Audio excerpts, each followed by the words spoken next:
Dan Wootton in a warning to the unwary, don't quit your job like Holier-than-thou Harry advises unless Silicon Valley's wokerati are lining up to throw millions at you for doing nothing too.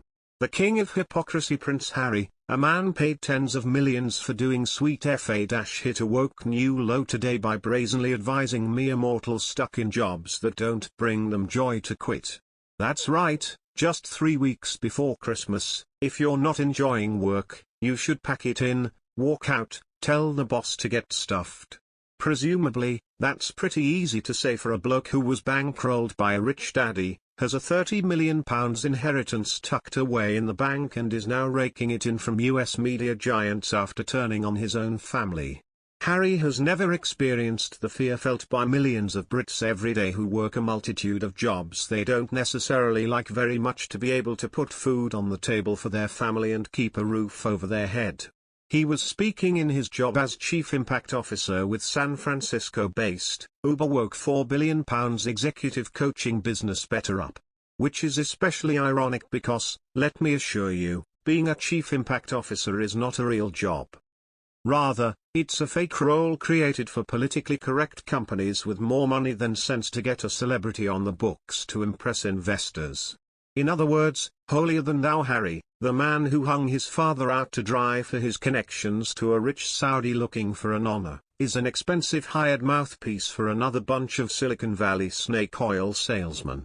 Harry, who isn't intellectually gifted, is already hiding behind Californian mumbo-jumbo with great aplomb.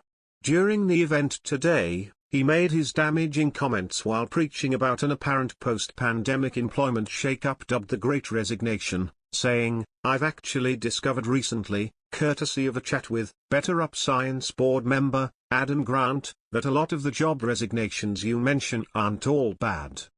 In fact, it is a sign that with self-awareness comes the need for change. Many people around the world have been stuck in jobs that didn't bring them joy, and now they're putting their mental health and happiness first. This is something to be celebrated. That advice stinks to high heaven and is actually deeply irresponsible and reckless. Surely the worst possible thing for someone's mental health is being left without the money to support themselves or their family. But, as someone who has never had to grapple with overdrafts, unpaid credit cards or unexpected bills, that's a stress Harry can't even imagine. Is he really suggesting folks should give up a job without any emergency savings or the prospect of securing work that might make them happier? Does he really think signing up to the dole is a ticket to improved self-esteem?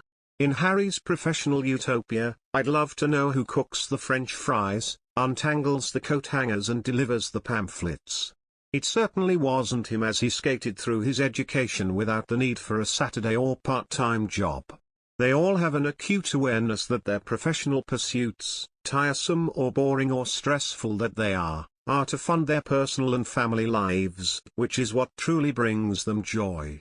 It's telling that many lotto winners end up returning to a job they worked before finding unexpected riches because they soon discover it's a routine that keeps the rest of their life anchored.